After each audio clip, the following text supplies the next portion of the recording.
July 13th, 1986, Yellowstone National Park, Wyoming. It started like any other summer trip.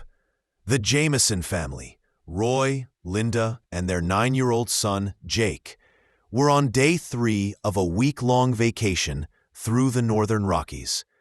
Roy, a high school math teacher from Helena, Montana, had mapped the route months ahead of time.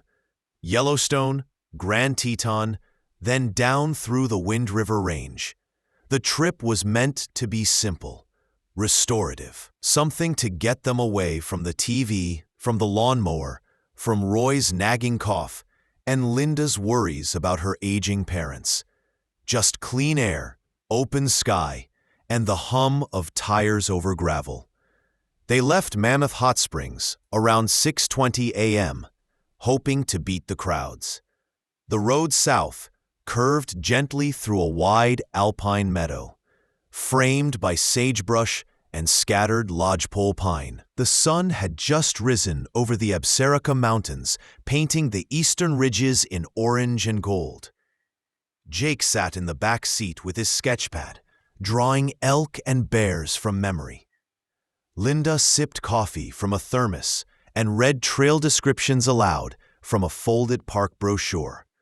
Roy kept his eyes on the road. "You see that?" he said, pointing ahead. About a quarter-mile down the road, something massive stood motionless in the lane. A bison, one of the big bulls. Dark, heavy-shouldered, easily over 1,000 pounds. It faced their direction, but made no move to leave. Roy slowed the car, then stopped. The bison didn't blink. "Wow," Jake whispered from the back. They waited. A minute passed. Then 2. Another car rolled up behind them and idled, engine humming. Roy tapped the horn, a soft warning toot. The bison didn't move. Instead, it lowered its head slightly, squared its stance, and stayed firmly in place, like a living barricade. "Must be old," Roy muttered. "They sometimes do this, just claim the road." Linda checked her watch. "If we don't move soon, we'll miss the ferry cutoff at Lewis Lake." Roy sighed. He put the car in park. 10 minutes passed, then 15. Cars began stacking behind them. One impatient driver honked sharply. Still, the bison remained, unmoved, unbothered. Occasionally, it shifted its weight, swung its tail, but it never stepped aside. Roy opened his door to get out, and Linda grabbed his arm. "Don't." He paused, and that's when they heard it.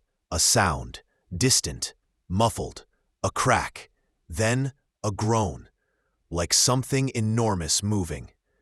The bison's ears perked.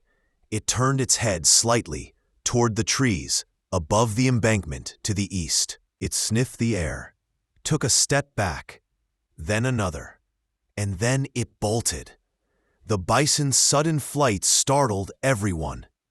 The massive animal turned on a dime, surprising for something so large, and disappeared off the road in seconds, crashing through the brush with the thunder of hooves. Roy leaned forward, staring into the empty road ahead. What in the world? That's when the sound came again.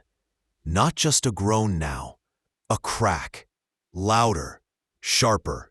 It echoed from the slope above, somewhere behind the trees that lined the eastern ridge. Roy had hiked enough mountains to know the sound of timber falling. But this wasn't just one tree. The ground began to vibrate under the tires. Not violently, but enough to feel it in the seat, in the bones. Linda turned in her seat. "Do you feel that?"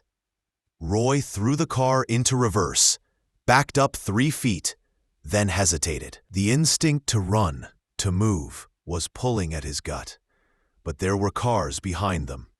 Now at least 4. The man in the pickup directly behind Roy's Suburban stepped out, eyes narrowing. And then everything went quiet. For a second, the entire valley went still. And then came the roar. It wasn't an avalanche, not snow, not ice. It was earth, a rockslide, triggered by the softening summer ground, erosion from earlier storms, and time. A slab of limestone and clay, high on the eastern slope, gave way. It peeled from the hillside like a shell being ripped open. Rocks the size of refrigerators tore through the pine line. Dust burst from the tree roots. Whole sections of hillside cascaded into motion, faster than anyone could react. It hit the road like a wave. Massive boulders smashed down where the bison had stood seconds earlier. Trees snapped. The earth shook. The front third of the road, the exact spot Roy had been heading for, disappeared under thousands of pounds of debris. A cloud of rock dust engulfed the cars. Screams, coughing, shouts. Then silence again. When the dust cleared, Roy stepped out of the car. He walked forward slowly, as others did the same. Stunned, blinking, hands over mouths. The lead vehicle, a blue sedan that had passed them a mile earlier, was gone. Its hood could barely be seen beneath the edge of the collapse. No movement. The back end flattened. Linda came up behind him, covering Jake's eyes. They stood in silence. Not a soul spoke for a long time. Then someone said, "If that bison hadn't blocked us." Rangers arrived within 30 minutes. They set up a perimeter, rerouted traffic, coordinated with rescue personnel. The slide had been localized, but violent. At least one fatality. One other car had minor damage. When Roy explained what had happened, the delay, the bison, the timing, one of the rangers, a young woman with a clipboard and sunburned nose, looked at him and said quietly, "You were delayed by, what, 90 seconds? Maybe 2 minutes," Roy said. She shook her head. That's all it takes. The slide made the local news that night. Unexpected rockfall claims 1 life in Yellowstone. The anchors said, park officials warn of unstable slopes after summer rain. There was a photograph, a helicopter view, showing the jagged scar along the hillside, the crushed sedan, the damaged guardrail. But what the broadcast didn't mention, what never made the official record, was the bison. Roy Jameson never forgot it. A week later, back home in Helena, he sat alone at the kitchen table. Jake was asleep. Linda was unpacking. He stared at a coffee cup that had gone cold hours earlier. 2 minutes. He played it over again in his head. The road, the pause, the sound, the creature, and then the crushing weight of what could have been. He wondered, not for the first time, if the bison had known. It was foolish, maybe. Romantic, even. But something in the way it had stood there, still and stubborn, like a line that couldn't be crossed, wouldn't leave him. Not intimidation, not confusion, just insistence. The following spring, Roy wrote a letter to the Park Service. He wasn't sure what prompted it exactly, just that he needed to write it. On July 13th, 1986, we were on South Loop Road when a large bison blocked our vehicle. We waited. We grew impatient. But we didn't move forward. Because of that, we're alive. I know you can't track wild animals, and I know there's no way to prove intent. But I want you to know, something was watching the road that morning, and I think it saved us." He never got a reply. But 2 years later, on a return trip through the park, he and Jake stopped near the same turnout. They stood quietly by the pullout. The road had since been repaired and reinforced.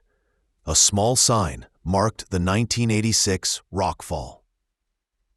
And just down the hill, grazing in the sage, was a lone bison.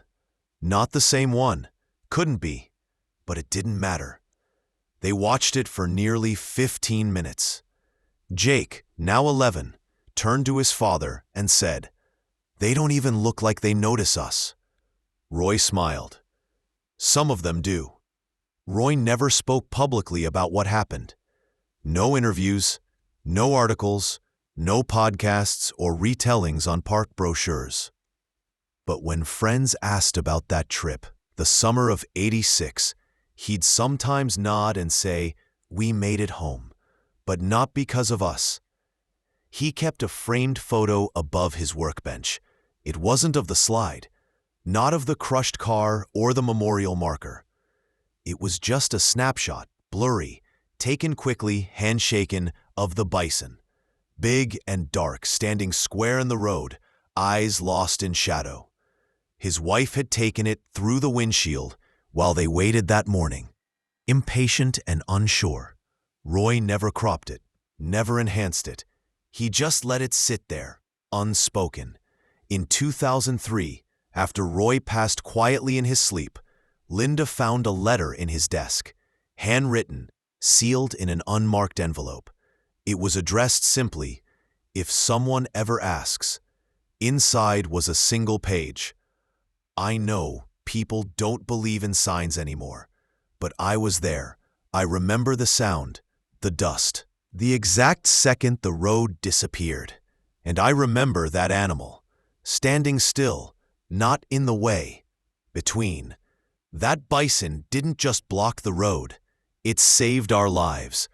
She never sent the letter, but she kept it, tucked in the back of a photo album, behind park maps and admission stubs, pressed flat beneath a feather Jake found on that same trip. Sometimes the quietest truths don't need to be told. They just need to be remembered. In Yellowstone's seasonal reports, the 1986 Rockslide is a footnote, an event noted for road damage, minor rerouting, and one fatality. But to one family, it was everything. There's no marker for the Bison, no plaque, no trail named in its memory. But every summer, visitors still stop along that stretch of the South Loop Road. They roll down their windows, they wait, and sometimes, just sometimes, a single bison stands still across the pavement. Not moving, not afraid, just waiting for you to stop. Sometimes we're saved not by what we understand, but by what we're forced to wait for. A delay, an interruption, a wall of muscle and silence that holds you in place until danger passes. If this story stayed with you, if it made you think about time and the strange ways the wild holds its own wisdom, please consider subscribing. Leave a comment, share the story, because some truths don't shout, they stand still. Thank you for listening to The Bison That Blocked the Road.